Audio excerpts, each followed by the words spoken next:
Attention all squad. Attention all squad. The suspect in the shooting at Elm, Houston is reported to be an unknown white male.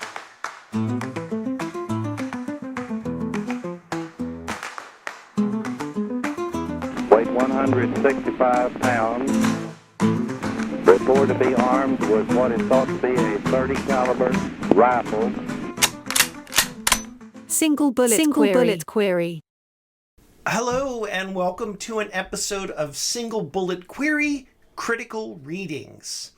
Please see the end of this video session for declarations concerning fair use. All right, this video, Critical Readings, is my experience with the JFK reading. I'm going to explain why I chose this book to talk about, the author of the book. I'm going to assess the book's credibility. There are a number of factors there. Not all of those factors are applicable to every book. I'm going to summarize the book. I'm going to explain what I find the overall value of the book to be. And then finally, I'm going to provide my thoughts on the book. And I might play a fun game at the end, depending on how it goes. All claims made in this video are subject to revision, and so it may be that I misunderstand something or I commit an error in reasoning. That's pretty likely, and so I always reserve the right to make my claims subject to revision. Remember, when it comes to a book, your mileage may vary. You may hate what I love and you may love what I hate. So caveat emptor, buyer beware, right, when it comes to my appraisal of a book. Okay, our first book is The Kennedy Assassination by Peter Knight. Wow. And I'm not going to lie, this book is a super treat. Why did I pick it? This book is really unique because it doesn't just talk about the assassination, which it does, but it also talks about the media concerning the assassination. So it talks about news and movies and books and art. I mean, it really comes up with a lot of different ways in which the JFK assassination has been expressed, and it deals with them really nicely. It kind of catalogs them. And that's kind of unusual to see in a book. You'll find books that are prodigiously well sourced. You know, they have a ton of sources and they're accurate and so forth. But this book has a focus not just on the assassination, but on the media. Peter Knight writes about this book. It's just a little blurb on his otherwise really impressive academic website and his whole kind of CV. We'll look at it in a bit. Quote, "My second book, The Kennedy Assassination, examined how the event has been represented in a variety of cultural forms." So yeah, I mean, that's exactly right. It's a great book. So let me give you an example of that. It comes from page 9, and when I was reading this, it just about took my head clean off. It was so interesting to me that somebody would have this kind of insight into the assassination. It was very unique to me. Page 9, Peter Knight writes, quote, "One of the most amazing facts about the Kennedy assassination is that, according to a national opinion poll carried out in the immediate aftermath of that eventful weekend, 68% of Americans had heard about the shooting by the time the president was pronounced dead at 1 p.m. And by 6 o'clock that evening, 99.8% of the nation had heard the news." And then he cites Sheetsley and Feldman, 1965, pages 152 to 153. So this is fantastic. He knows a lot about how this information gets distributed through the organ of TV and radio. And that is very unusual. People will often talk about the media tends to report this, or you'll see Sylvia Maher talk about this is what the New York Times reports at this date, and then this turns out to be wrong, or something like that.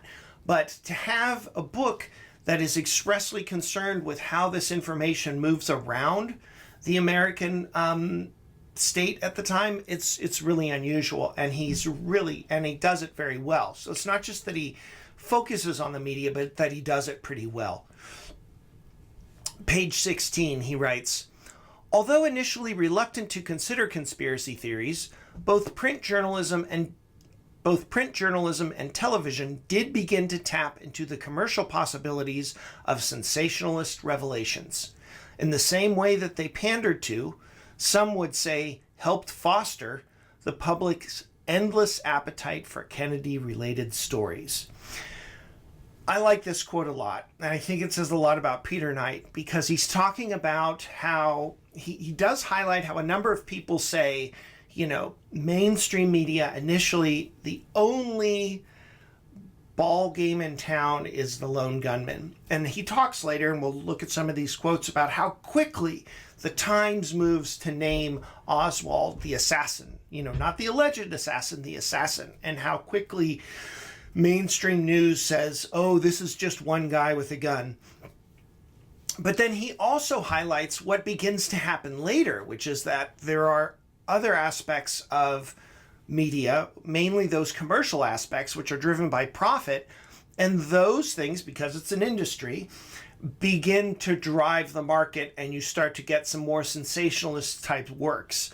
I think that's just fair to say, right? The market share in terms of Kennedy assassination media changes over time. And so he does a nice job there. I think that's just a clear, objective rendering of what's going on in the media. You may disagree, that's fine, but I think it's fair to say that nobody else has done anything like this in terms of studying the Kennedy assassination. Yeah, here's the next quote I was thinking of. Good thing I planned it this way. Peter Knight writes on page 16, quote, "If an almost ideological insistence on the lone assassin version was one potential weakness of the New York Times account, then another was its over-reliance on the Dallas Police Department for information about Oswald and the case being built against him."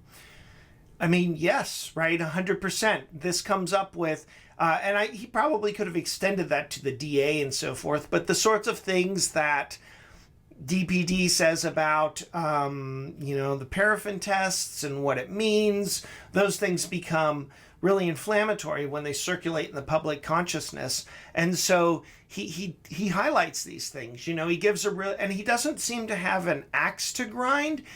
We'll get into this later, but he just gives a more standard account of what's going on in the media and a critique of the media. This is a really fascinating quote, and I would urge you to consider what it means for today, at least as of this recording in 2025.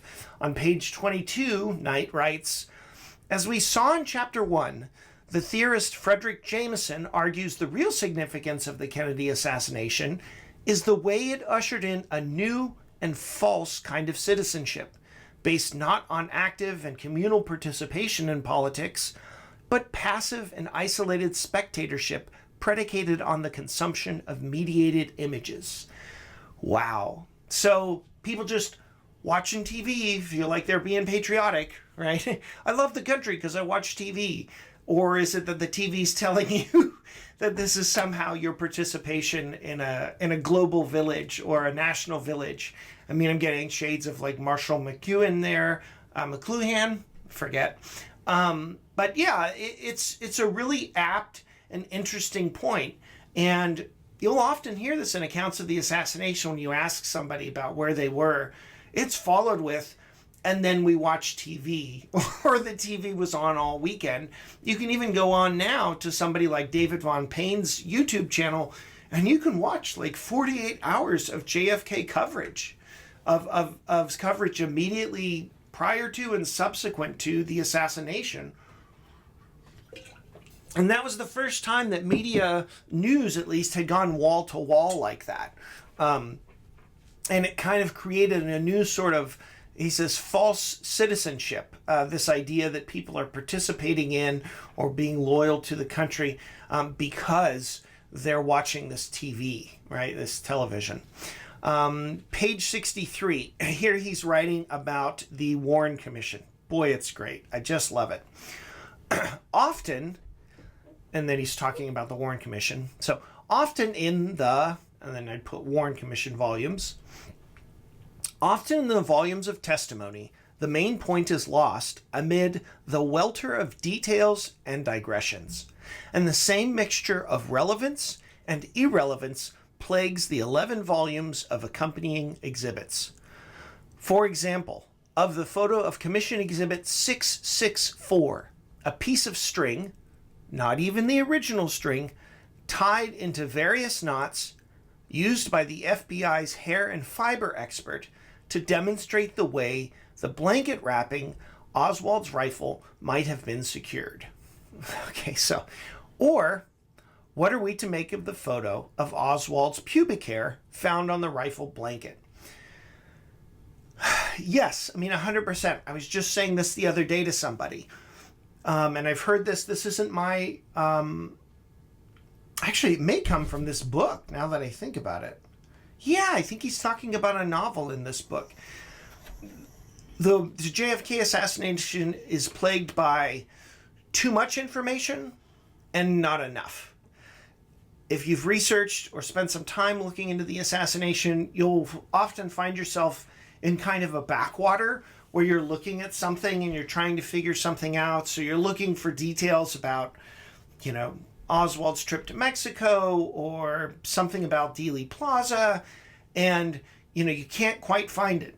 You can find other stuff that people are talking about that are often right around there, but you wish, oh gosh, I wish somebody would have stopped and asked this other question, or somebody would have taken a picture of this. A great example is when the 3 shells are distributed and found by the Dallas PD, the way that I said distributed, when they are found by the Dallas PD and then they're picked up and cataloged for evidence, and I think it's like CE 543 through 545 or something. I don't remember the numbers.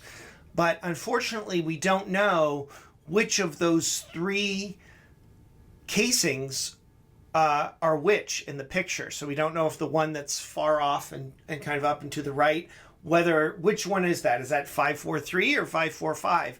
And it would have been interesting to know for various obscure reasons, but a really good book called The Phantom Shot, which one of those it is. Now, at the same time, there's all sorts of other stuff that you could find in the Warren Commission exhibit, but you can't find that, right? Exhibits, but you can't find that. So this just encapsulates how this feels and how it feels to read the Warren Report, and particularly to comb through those volumes of exhibits. Too much information, not enough. So this to me speaks to somebody who, this guy has spent some time, right, in this assassination, and I don't mean a little bit, I mean years of impassioned work reading about, maybe trying to figure out what happened. And this gets to it. On pages 80 to 85, I remember this is when, I was enjoying the book, but when I hit pages 80 to 85, like here-ish to 85, I really was blown away, because what he does is he summarizes, he catalogs the entire spectrum of criticisms and debates and issues about the JFK assassination, and he does it in about 5 pages. Now, maybe there's some teensy, obscure things missing here or there, but I have yet to see a more dense, comprehensive, and comprehensible account of the landscape of the JFK assassination. He kind of sorts everything into, I think it's 4 or 5 families. Let's see, 1, 2. This is my own outline of that material, and I think I added a couple things for my own benefit. Yeah, 5 segments, and it's just really clear that he understands far better than most people, I think, what has happened in the assassination, what the debates are, and where the bodies are. He really, really understands the nooks and crannies of the JFK assassination. So I really feel like this is an insider's account, and I don't know, Knight, we'll talk about his stance in a little bit. He's not really advocating for it, but at some point he must have thought that there was a conspiracy, because the best, people who think or suspect that there was a conspiracy often really, really nail stuff. They really kind of have an insider's account, and just all of the nooks and crannies that he goes through in this book to talk about the assassination tells me that he was, at a minimum, he was hooked, right, on what was going on. Also, another thing that I'd recommend about this book is the bibliography. I don't often talk about bibliography in a book. I don't even often look at it, to be honest. But this is amazing, right? It makes me want to look things up. It actually made me want to go to a library where they had some of these things, because I really wanted to get a couple of these studies that were published in journals, and I was like, wow, I'd love to have that study. They're like media studies that he knows about, that he cites in here about the assassination. And I'm like, gosh, that would be really good to have. So the bibliography is awesome. You'll know what there is to know is pretty much in there. I mean, as of 2007, right? There are some things that happened later that might be interesting, but it's still really good. All right, the author himself, this is from his website. So this is Peter Knight, and this is he teaches at Manchester. So I just lifted this. This is a cut and paste link down there at the bottom. Peter Knight teaches American Studies with a focus on literature and culture in the 19th and 20th century. He is an expert on conspiracy theories and cultural dimensions of finance. That'd be interesting to read about. He's published widely and led major grant projects in both areas. He came to the University of Manchester in 2000, having held a British Academy postdoctoral fellowship at Nottingham. He's had visiting fellowships at NYU, Harvard, the Smithsonian, Leiden University, Netherlands Institute for Advanced Studies in Amsterdam. In the School of Arts, Languages, and Cultures, he has served as Director of Postgraduate Education, Associate Director for Research Impact and Knowledge Exchange, and the Head of Division for English, American Studies, and Creative Writing. And he is also God. No, I'm just kidding. No, that's a really impressive academic profile, I think. Anyway, I haven't done any of that. So he's done a lot. He's worked with people. He's worked with administration. And this is kind of in his wheelhouse, right? Conspiracy theories. I don't think that's meant in a negative way. It's just, at least having read his book, I don't think he means that in a negative way if he wrote that.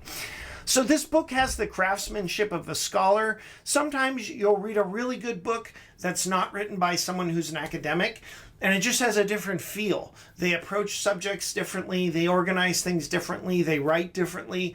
Here, Peter Knight has, obviously, this is an intelligent person who spent thousands of hours training his brain to read and write, and he does it really well. His viewpoint is pretty clearly non-conspiracist, I think. He does disagree with conspiracists, but he does that pretty civilly. And I'll show you an example of that a little bit later. It might be the next slide, I don't recall. When he's talking about, we'll get on to that. Okay, sorry. His focus isn't really on making arguments about the JFK assassination, so he's not trying to produce consensus regarding a particular version of events in the assassination. Instead, he's more about cataloging the works that have looked back on the assassination or been affected by the assassination. So he's not really there to... It's not really an advocate book in that way. You could just pick up this book because you really want to know more about the massive landscape of media out there. All the books, all the journals, all the movies about the JFK assassination. If you want that, this is definitely for you. This is really, I think, to my knowledge, a first-rate scholarly work about the assassination. Okay. The book's credibility. So these are all of the things that we can kind of talk about when it comes to credibility. Some books will talk about more of these than others. So we're just going to roll through what I've actually covered here. The source quality of the book is perfect. I mean, it's really, really comprehensive. Virtually every kind of media is discussed in this. Maybe he doesn't talk about a statue. Although maybe he does, actually, now that I think about it. No, that was another book. I don't think he talks about the Kennedy bust that's present in LBJ's meetings. But he does talk about Andy Warhol. So, I mean, every type of media he talks about in here. Although maybe not a statue. But maybe he does. I'm sure he has material on it. Probably didn't make it to the cutting room floor. Sometimes when you're reading a book, someone will make a point and they don't give you their source for it. So there's kind of a famous example of this when Posner talks about Case Closed. In Case Closed, he talks about Kennedy's casket being hermetically sealed, but he doesn't give a source for that.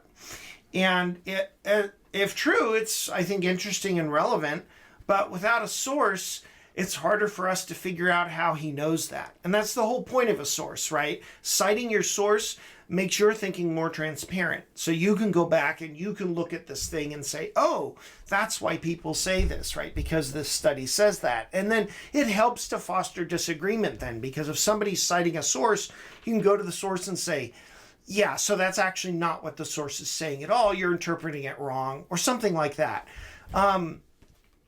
He's great at that. I mean, that's where the scholarly bit comes in, right? He wants to let you know, hey, this source is where I'm getting this from. And it's all, properly cited and everything, all the commas and the order of stuff. Okay, the use of evidence. Is he even-handed? Here I'm looking at, is the use of evidence even? Does he apply the same standard of evidence to everything? Does he just cherry pick some evidence and omit mention of other evidence?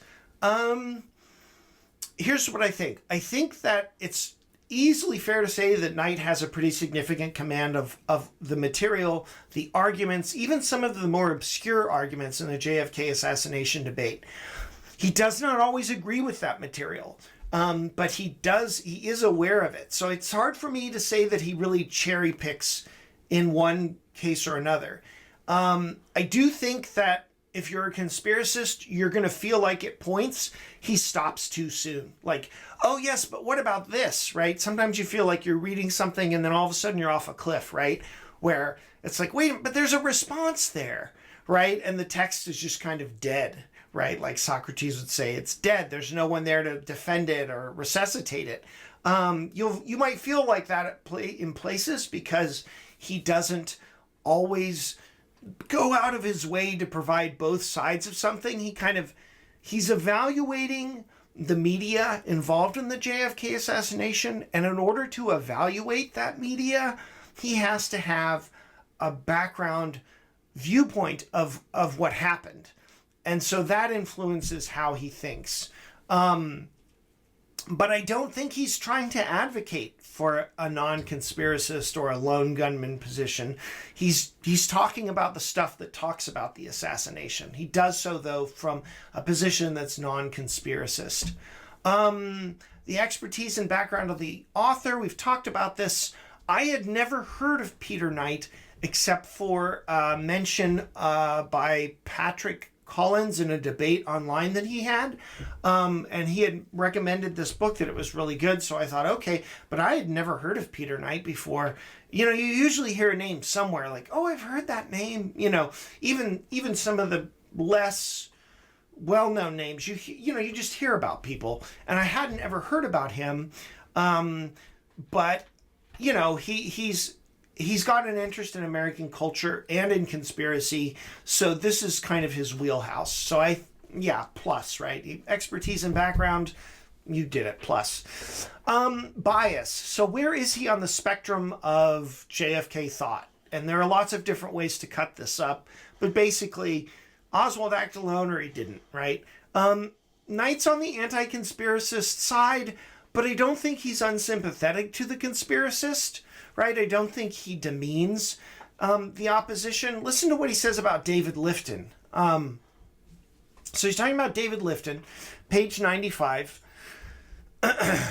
David Lifton's best evidence, finally published in 1980, he had been apparently laboring on it since 1966, develops a fantastical scenario involving Kennedy's corpse being swapped in midair and surgically altered to fake wounds hiding the real direction of bullets, rather than a much simpler explanation of a bungled autopsy carried out under enormously stressful conditions, or a report that was ineptly altered and once it became clear, or a report that was ineptly altered once it became clear that the Parkland doctors had made mistaken assumptions about an entry wound to the throat. This is not to say that Lifton's scenario is inconceivable, but the insistence that the military and the intelligence agencies are always ruthlessly efficient doesn't gel with the revelations of widespread incompetence that have emerged over recent decades. So here, I think this quote is pretty representative of Knight. He's saying, look, here's Lifton's book. He's obviously read the book. He talks about what the theory is. He says that the scenario is fantastical, which I think it's fair. I mean, it is a pretty extraordinary scenario, right, that this would happen. But he doesn't say it's impossible or it's inconceivable. It's just that he doesn't find this plausible for various background reasons, right? So he knows the book. He knows the general idea of the book. I'm sure somebody's going to say, no, that's not what Lifton says. But, I mean, it's clear he understands what's going on. He gives his reasons for not agreeing with it. But he does give it its kudos, right? Lifton worked on it for like 15 years. And I think that's a good example of what this book is kind of like. Reception of the book. This book didn't get the reception I would have expected. I would have thought that most people would say, oh yeah, pick that book up. It's good because, you can learn about all the different movies and all the different articles and all the different journals and all the different major works that people have done, what the major criticisms of the debate are. Like, I would think that this would be, for many people, a go-to book. But maybe the reason it hasn't got a better reception is because it doesn't really fit into a debunk or a pro-conspiracy camp, but it's kind of a combination of a lone gunman account with a peanut butter and jelly analysis of the cultural product that emerges from the assassination itself. And so because of that, people don't sometimes people who are what are called debunkers, they go for, something like reclaiming history because they just love that argumentation and that debunking. Other times, folks who are pro-conspiracy love those conspiracy books because that's kind of what they want. And this isn't really either one, even though it's kind of a lone gunman book. And so maybe that's why it hasn't gotten a better reception. Or maybe it's gotten great reception and it's sold like gangbusters and I'm just totally oblivious of that. I just hadn't heard of it very much. Okay, summary of the book. Remember, I'm not here to replace the book. I couldn't possibly do that. I don't have that level of skill, and I would encourage you to purchase the book, right? So, and this is a free video, so go do what you want with it, right? But here's the summary of the book. It's laid out into, 3, 6, 8 small sections. An introduction, of course, and then he talks about journalism, history, the official version of the assassination, the unofficial version of the assassination, literature emerging from the assassination, visual culture and film, so maybe he does have a statue in there, and then the conclusion of the book. What I'm going to do is I have a little summary, just a 1 or 2 word or sentence summary of each of these sections. In the introduction, he really gives a nice foray into the event and what he's going to do. Remember that quote from page 9 where he talks about the percentage of Americans who've heard about the assassination by that night. It's like 99.8%. That's a really good way of understanding what he's doing. Next, the part, and this is kind of when you start to fall in love with the book, is when he starts to talk about journalism and the mechanics of the journalism industry and how it responded to the JFK assassination and how maybe it changed a little bit as a result. He talks about the history, not so much of the assassination, but of the media that deals with the assassination as historical works. So he talks about Death of a President by William Manchester, of course, and then he talks about various historians who've talked about the assassination. The official version, talks about, of course, the Warren Report and the House Select Committee. Remember, we had that quote about the Warren Commission exhibits and volumes, about how it's like too much information and yet not enough.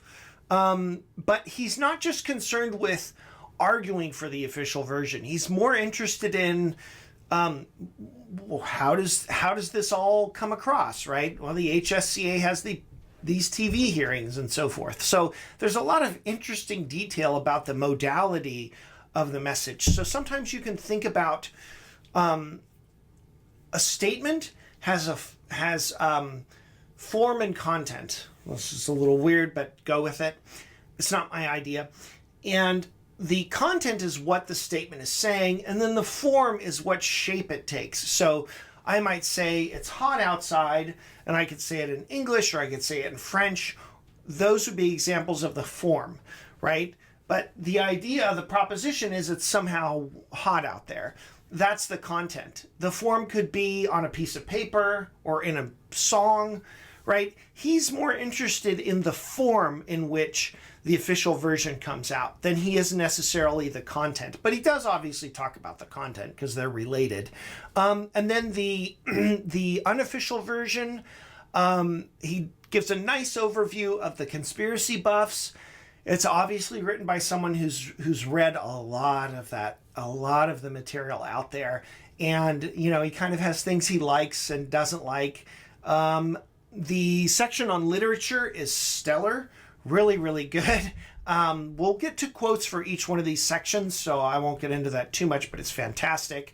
Then he talks about the visual culture in film. Here, I do want to talk about, so he's talking about some of the connective tissue that the JFK assassination has in our society and how it connects people. But he has an absolutely killer section on the Zapruder film. We'll read a quote about it there. I really didn't quite have that. Now, I've read David Rohn's book on the Zapruder film, and that's really good, but I've not, he's into media, right? So as a piece of media, the Zapruder film and its impact is really interesting. And then conclusion, he just ties it all up, right, into this beautiful synthesis at the end. So let's just take a quick quote from each one of these. Take a moment here, take a sip of coffee. All right. So, page 5 of the introduction, Peter Knight writes, quote, "Hardwired into most accounts of the Kennedy assassination, whether conspiracist or not, is the implicit assumption that it profoundly altered the course of American and even global history, accompanied by the idea that the descent into chaos, violence, and corruption of the later 1960s and the 1970s can be dated to the 22nd of November, 1963. Yeah, I mean, this is exactly right. I mean, for a lot of people, the 60s start with the Kennedy assassination. And in some cases, I know for Daniel Sheehan, they extend into the 70s, right? It sounds weird to say the 60s reach into the 70s, but I've heard him say that. I've heard other people agree with it. And that's correct. I mean, it's this idea that the Kennedy assassination shaped the 20th century. Yeah, that's right. That's right. Now, that's a comment about the way that people react to the Kennedy assassination. And it's not so much an argument that this is true as it is just an observation of the media, right? All right. His discussion of journalism, page 17, Peter Knight writes, "In hindsight, the paper came to regret its complicity in helping to convict Oswald in the court of public opinion. Turner Catledge, the managing editor, later revealed that his greatest regret was the omission of the word alleged from the paper's headline on the 24th of November, quote, 'President's assassin shot to death.'" Semple, 2003, little page 9, I guess, intro page 9 or something. I just included the part of the image here to show this, right? President's assassin shot to death in jail. I mean, yeah, right? This is like, Oswald had not had a trial. So he wasn't convicted in a court of law. Obviously, today there might be a lawsuit from Oswald's estate, but they didn't do that. And, this shapes how people begin to think about Oswald. And this is something that, Sylvia Maher takes up like full force in Accessories After the Fact. It's like her main thesis is, look, I'm here to provide defense counsel for Oswald because he's already been convicted, and I'm here to kind of roll that back and act as his defender, right, his counsel.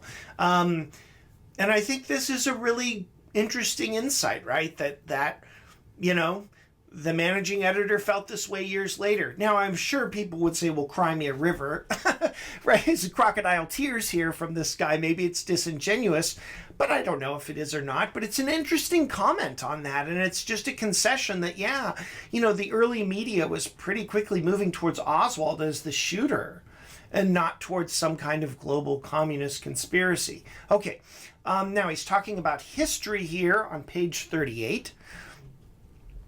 There has been fierce debate about exactly how much John and Robert Kennedy were personally involved in the commission and planning of such covert ops.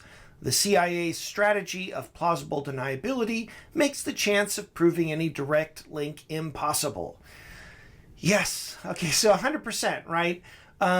It's true, there's been a lot of debate. I really like Gus Russo's book, Live by the Sword, for this, but it's part of that debate, and people do disagree with Russo's take on that. And then he also just throws in this bit about plausible deniability, which, frustrates almost every book that deals with whatever aspect of intelligence that you're dealing with in the JFK assassination. So, he nails it, right? That little comment there just nails it, reflects such a deep understanding of people's disagreement and also why it's hard to solve this question. It may be intractable, right? Really clever, insightful. All right, page 51, the official version. Peter Knight writes, "There is likewise a willingness to merely take on trust the word of an authority that sits uneasily with the obsessive return to first principles and laying out of the methodology of scientific experts elsewhere in the report. The most egregious example is the acceptance of Hoover's sworn affidavit that Oswald was not working for the FBI. I missed an R right there. Right? This is like 100% true. In places, the Warren report is like concerned with fibers. If you read the testimony of, I forget the name of the fiber guys at Catledge. Wait, no, I'm thinking of this other guy's name. I'm thinking of this fellow's name. It's not Catledge, it's something. Anyway, if you read his testimony, it's like he talks about the different dyes. I'm sorry. It's the fellow who's talking about the paper. If you read that guy's testimony, he talks about the different kinds of dyes that he uses, like an iodide, and then this dye, and this dye measures this. And it's great. It's good to know, right? It's relevant. But man, it's like super detailed, about these little fibers in the bag, in the paper that constitute this bag that Oswald brought in. But then when you look at Oswald isn't working for the FBI. Well, Hoover says that, so we're going to go with that. That's kind of crazy, particularly while they're doing this, the FBI omits, what did they omit? They omitted the phone number. Was it Hostie's name and phone number? I think in a book, in Oswald's address book, they omit Hostie. So the FBI types up some of the written things that they find and gives them to the Warren Commission. And there's somebody, it might be Redlick or it might be Coleman. One of the attorneys in the Warren Commission, one of the staff attorneys, absolutely needed to see every single piece of paper. Some attorneys are like that. This guy needed to be that way. And when he looked at that log, he immediately remembered, wait a minute, that's not in the FBI transcription of this. They left that out. And that was a huge point if you read various books about the Warren Commission, they were like, wait a minute, we can't trust the FBI here. It's kind of this weird duality, like they're going to scrutinize the physical evidence, but when it comes to something like Oswald's affiliation with the FBI, we'll just take the guy who he would supposedly be working for and take his word for it.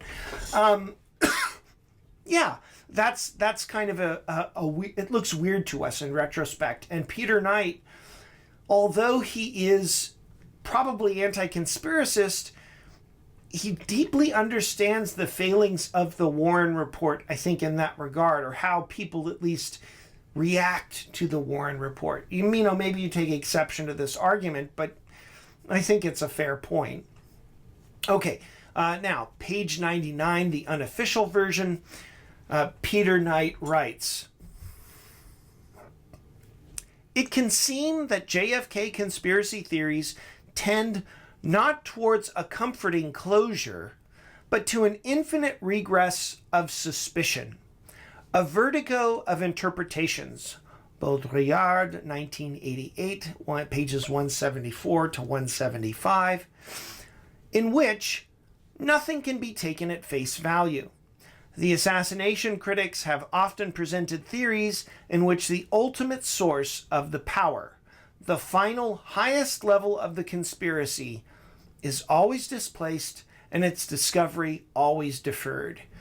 Okay, I love this quote. It's obviously not always the case. He's not saying it's always the case, but that it does seem like there's something about the JFK assassination that doesn't have like an end point.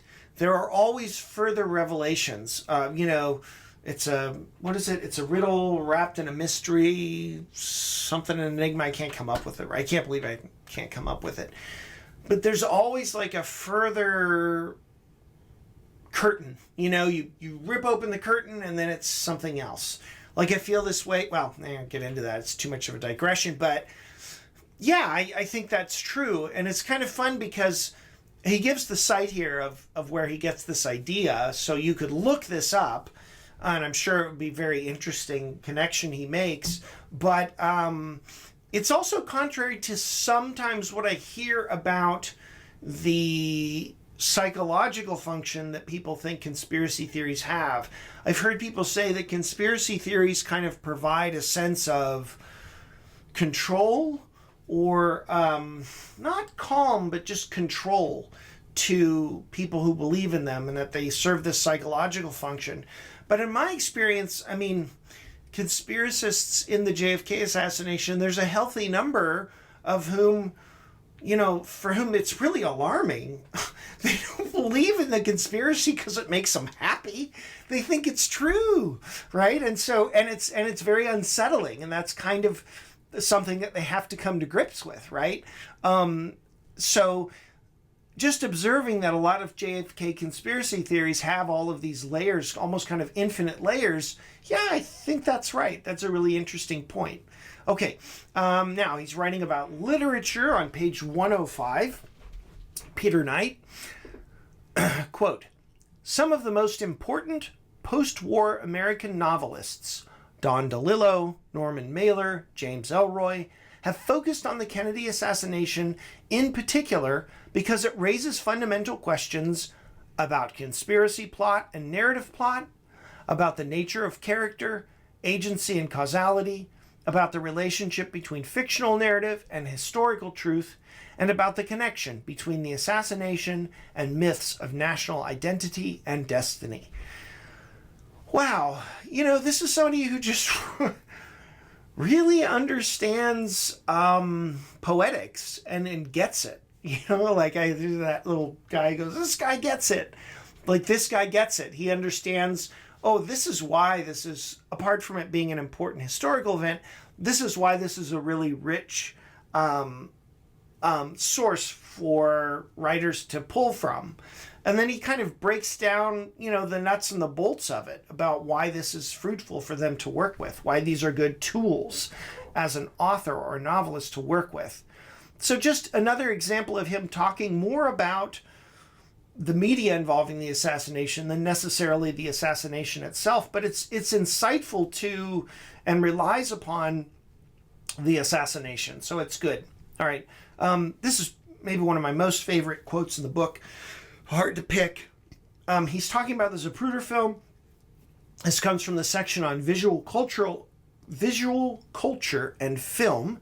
Page 142, Peter Knight writes, quote, "More than anything, the Zapruder footage has entered the realm of camp that investigates the intersection of death, celebrity, pornography, and spectacle." I'm not going to get, it's just a fantastic quote. And about the kind of pervasiveness of the Zapruder film and where it has landed in our culture. And, some researchers really hate this, that this is, that the Zapruder film has kind of become sensationalized, but look at our culture, we're a culture that kind of goes for ostentation, the loudest thing, the brightest thing, the most thing kind of gets the most clicks or views, etc. And then he talks a lot about the history of the Zapruder film, and so I can't really go into all of that quote, but it's dead on, and it's really, really compelling quote. And I just thought, man, this guy, I just love this book. So again, he does talk about the elements of the Zapruder film. In fact, I use his divisions of the Zapruder film when I'm talking later about it in other places. But he gets it, and he gets how it's affected other people thinking and reacting to it. Okay. A quote from the conclusion section, page 166. Peter Knight writes, quote, "If the Kennedy assassination has been the site of a struggle over the authority to retell national history, who has won the day?" Dun, dun, dun, dun. And I'm sorry for the typo there. But so where do we stand? If this whole book is about the media and the cultural forms of the assassination, who wins? Is it the authoritative single gunman theory, or is it a conspiracist narrative? Who wins this culture war, right, is one way to think about it. Now, I'm not going to tell you the answer because you got to buy the book, but it's an insightful, reasoned response that he gives. So those are, I think, we'll talk about value now, but those are some quotes from each section of the book. Again, just drops of what is otherwise a really great tapestry of work. So the value of this book, as you can probably tell, I'm going to say it's very, very high. If you're going to buy a book about the JFK assassination, you want something that's maybe a good overview, while at the same time having some really unusual but interesting insights, then this is probably the book you should get. He's not trying to advocate for a position, but he definitely takes one. So he's not advocating for a lone gunman scenario, but that's probably his default in the background. That much being said, he's not totally dogmatic, and he's certainly not demeaning to the conspiracist position, which is a tendency for a lot of lone gunman media. He just wants to understand the assassination and how it gets portrayed. And so in order to do that, it kind of necessarily requires that you have an opinion of the assassination itself. And so that's where it goes.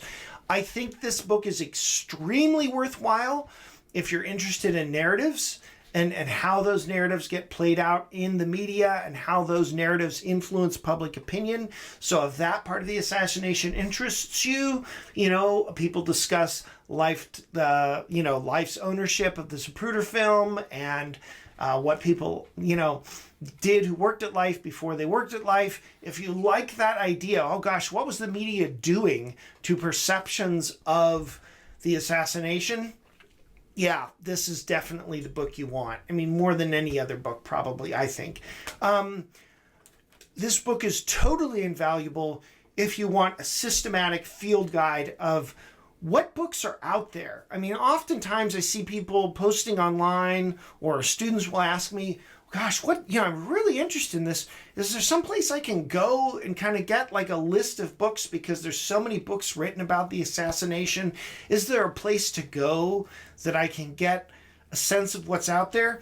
Yeah, there is. It's Peter Knight's The Kennedy Assassination. And this brings me to my next thought, my thoughts on the book. I loved it, and I learned a lot by reading this book. I really did. Like, my brain was so much better for reading this book.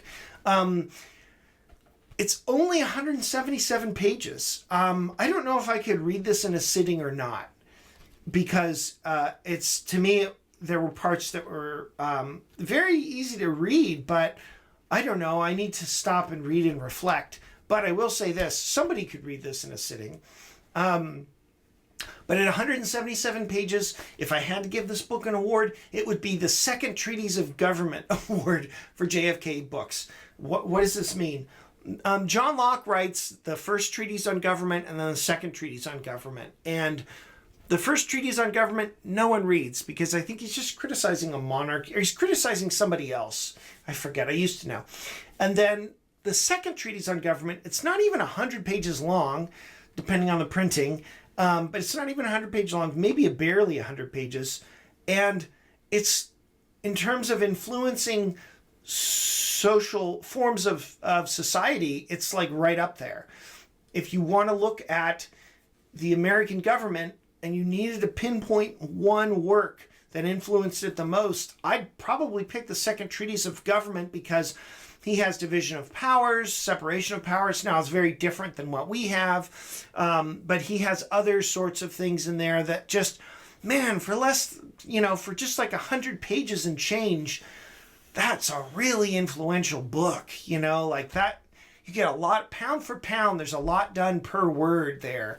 Same thing is true with this book. For 177 pages, I mean, yeah, you're getting really good value. I've certainly read books that were a lot longer and were a lot less valuable and had a lot less impact and a lot less quality and craftsmanship and insight behind them. So, yeah, I just think that this is a stellar book. I really enjoyed it very, very much.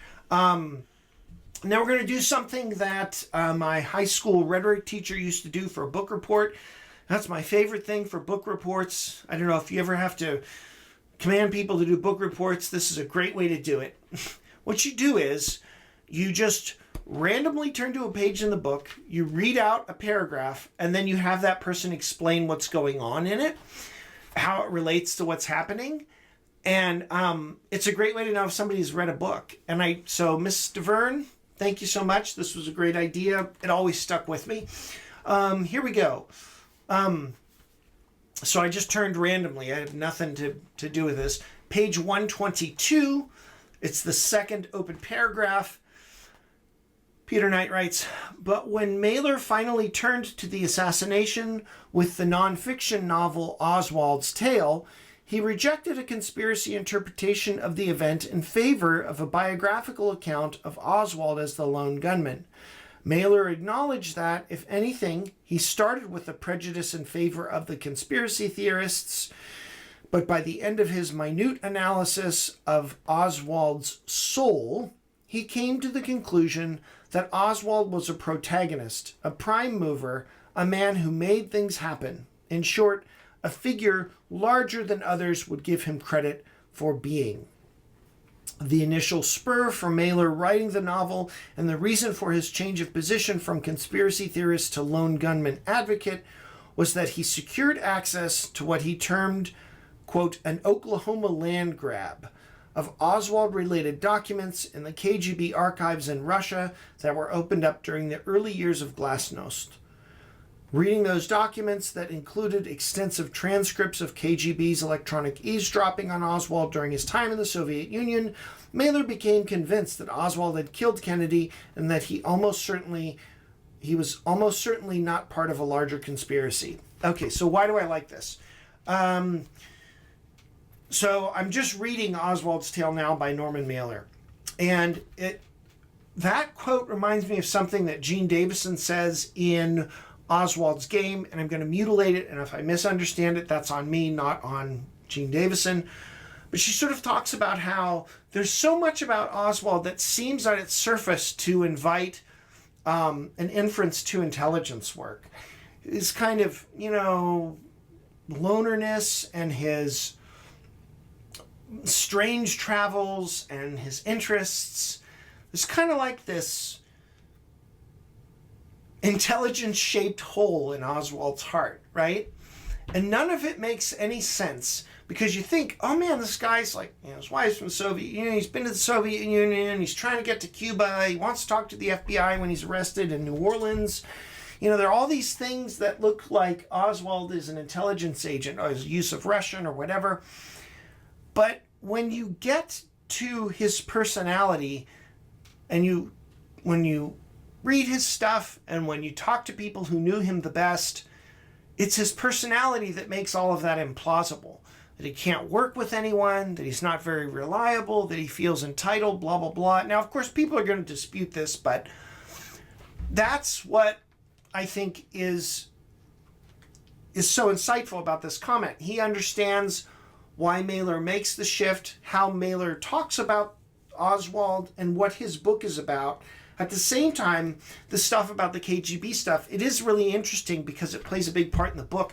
And just at that part in the book now where Mailer talks about what Oswald's doing, and he's interviewed, Marina and people in the Soviet Union, and he runs that by, and then he also pulls from Oswald's own historic diary. He reads that side by side, this at the same rate that he provides the excerpts from the KGB surveillance. So they'll talk about, Oswald does this at this day, blah, blah, blah. And he's talking about the first girl, Ella, I think it is, that he loved in the Soviet Union. And then you're reading the KGB surveillance of him and Ella. And it's like, wow, and Ella's own reflections on him. And so for that, it's really good. And I can see how that would influence, Mailer's position. Just one small random quote in an awesome book. You could have turned anywhere else and come up with something really good. So, that's the random page, random quote. This is the end of Critical Readings, The Kennedy Assassination by Peter Knight. It's a small book, but boy, it's a good one. And I really enjoyed it and I got a lot out of it. I don't know how you'll feel about it, but I really got a lot out of it. So, highly recommend. All right, thanks so much, and I'm now going to do the fair use bit. So if you want to stick around for that, you can. Otherwise, no problem. I'm going to get a sip of coffee before I do that. Thank you for watching. I hope you learned something, and if you got something in disagreement, that's good. If you got something in agreement, that's good. Fair use. The preceding material is provided for educational and informational purposes only. It is not monetized, and its use is strictly for pedagogical purposes without any commercial application or remuneration of any kind whatsoever. As such, any use of copyrighted material herein constitutes fair use as defined under Section 107 of the U.S. Copyright Act and relevant case law. This use meets the following fair use criteria. 1. Purpose and character of the use. The material is used exclusively for non-commercial educational purposes, including learning, analysis, research, commentary, and scholarship. It is transformative in nature, meaning it adds new meaning, value, or context rather than merely replicating the original work. 2. Nature of the copyrighted work. Any copyrighted material used comes from published works and is employed in a way that promotes education and critical engagement rather than simply copying creative or unpublished content. 3. Amount and substantiality of the portion used. Only the amount necessary for educational and analytical purposes is included. No excessive or unnecessary portions of the original work are used, and efforts are made to avoid reproducing the heart of the work. 4. Effect on the market value of the original work. The use of copyrighted material does not replace or compete with the original work in any market, nor does it negatively impact its value or potential sales. If you are a copyright holder and believe that any content does not meet the criteria for fair use, please contact us at singlebulletquery@gmail.com to discuss an appropriate resolution.